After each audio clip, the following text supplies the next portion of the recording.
Hello guys, আপনারা সবাই কেমন আছেন? আশা করছি আপনারা সবাই ভালো আছেন। তো আজকে আমরা রান্না করব বিরিয়ানি রান্না করার জন্য এখানে আমরা আগে তেলে আলু ভেজে নিচ্ছি। তো আমরা আলুটা মাংসের তরকারিতে যেভাবে দিই সেভাবে সাইজ করে কেটে নিয়েছি। তারপরে দেখো আমরা আলু ভাজছি আর সাইডে রাখা আছে পেঁয়াজ। তারপরে এখানে আমরা মুরগির মাংসটি ভেজে নিচ্ছি। আর আমরা যেহেতু বিরিয়ানি খাবো, তো বিরিয়ানিতে একটু মাংস ভেজে নিলে কিন্তু অনেক মজা লাগে। আবার বিরিয়ানিতে কিন্তু গাইজ অনেকজন আলুও দেয় না, কিন্তু আমরা আলু দিয়ে খাবো, কারণ আলু দিয়ে বিরিয়ানি খেতে কিন্তু অনেক মজা লাগে। তো দেখো এখানে আমাদের মাংস ভাজা হয়ে গেছে, আরও অনেকগুলো মাংস আছে, সেগুলো যে আমরা ভাজছি। তারপর মাংস ভাজা শেষ হলে আমরা এই দেখো এই তেলের উপর এখন দিয়ে দিব গরম মশলা, এলাচ, এইগুলো দিয়ে দেওয়ার পর এখন আমরা তেলের উপর দিয়ে দিব পেঁয়াজ দেওয়ার আগে গাইজ আমরা এখানে দিয়ে দিব 3-4টা তেজপাতা, কারণ তেজপাতা না দিলে কিন্তু একদমই ভালো লাগবে না, তরকারি যে একটা গ্রান সেটা কিন্তু আমরা পাবো না।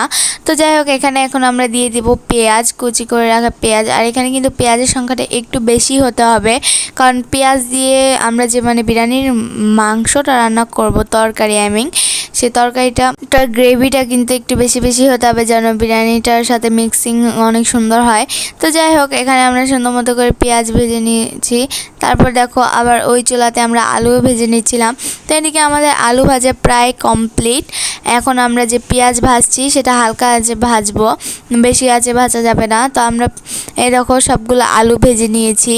আর এইদিকে গাইস চলো আমরা বিরিয়ানির মাংসের মশলাগুলো মাখিয়ে নিই। তো এখানে রাঁধুনি মশলা দিয়ে দিয়েছি 1 প্যাকেট। তারপর একে একে সব বাটা মশলাগুলো যেমন আদা, জিরা, রসুন ইত্যাদি এগুলো দিয়ে দিব। দিয়ে নেওয়ার পর আমরা মাংসটি সুন্দর মতো মাখিয়ে নিব। তারপর দিয়ে দিব এখানে ফণিন্দ্রর টক দই। তোমরা বাসায় বানিয়ে নিতে পারো, তো আমরা কেনাটাই এখানে ব্যবহার করেছি। তো টক দই দিয়ে চারিদিকে সুন্দর মতো মাখিয়ে নিয়ে আমরা এই মাংসটি রেখে দিব 30 মিনিটের জন্য। তারপর দেখো এখানে দিয়ে দিলাম লবণ, তারপর দিয়ে দিলাম একটু গুঁড়ামরিচ। যেহেতু ঝাল খেতে আমরা ভালোবাসি, তোমরা তো আগে থেকেই জানো। তো এখানে একটু আমরা বেশি ঝাল দিয়ে দিয়েছি এখানে। তারপর আমরা 30 মিনিট পর এটা ফিরে আসবো। তারপর দেখো এদিকে আমাদের পেঁয়াজটা ভাজা প্রায় কমপ্লিট। আর আমরা কিন্তু আগেই বলেছি যে পেঁয়াজটা কিন্তু আমরা একদমই হালকা আঁচে ভাজছি। তারপর 30 মিনিট পর দেখো আমরা এই যে মাখিয়ে রাখা মাংসটি এখন দিয়ে দিব পেঁয়াজের মধ্যে। তো যাই হোক গাইজ এভাবে আমরা মাখিয়ে রাখা মাংসগুলো একে একে করে সুন্দর মতো সবগুলো দিয়ে নিয়েছি। আর যে আমাদের পাত্রে যে একটু মশলাটা লেগেছিল সেটাও দিয়ে দিয়েছি। তো যেহেতু আমাদের মশলার পরিমাণটা বেশি থাকতে হবে, এর জন্য আমরা পাত্রে লেগে থাকা মশলাগুলো দিয়ে দিচ্ছি। এখন আমরা এটা দিয়ে দেওয়ার পর এটা সুন্দর মতো কষিয়ে নিব। এখানে আমাদের বেশিক্ষণ কষাতে হবে না, প্রায় 10 থেকে 15 মিনিটের মতো এখানে আমরা কষিয়ে নিয়েছি। কষিয়ে নেওয়ার পর পানি দিয়ে দিয়েছি। আর এদিকে দেখো আমাদের পোলাও রান্না কমপ্লিট হয়ে গেছে। তারপর আমরা পোলাওয়ের মধ্যে দিয়ে দিব আমাদের সেই তরকারিটা বিরিয়ানির। তো এখানে আমরা দেখো সুন্দর মতো করে পোলাওয়ের মধ্যে তরকারিটি দিয়ে দিচ্ছি। হ্যাঁ গাইজ আমাদের পোলাওয়ের মধ্যে তরকারিটি দেওয়া শেষ। এখন আমরা গরম পানি দিয়ে দিব।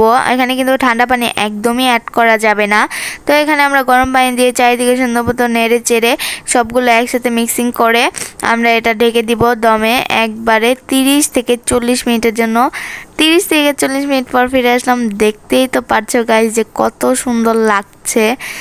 জাস্ট তোমরাই বলবে কমেন্টে কেমন লাগছে, আমি আর কিছু বলবো না। আর বিরিয়ানিটা এত সুন্দর হয়েছিল, এত ঝরঝরে হয়েছিল, তোমাদের আর কি বলবো। তো গাইজ আজকের ভিডিওটা ছিল এই পর্যন্তই। আশা করছি তোমাদের সকলের ভালো লেগেছে। যদি ভালো লাগে ভিডিওটিতে অবশ্যই একটি লাইক করে দিবে এবং চ্যানেলটি সাবস্ক্রাইব করে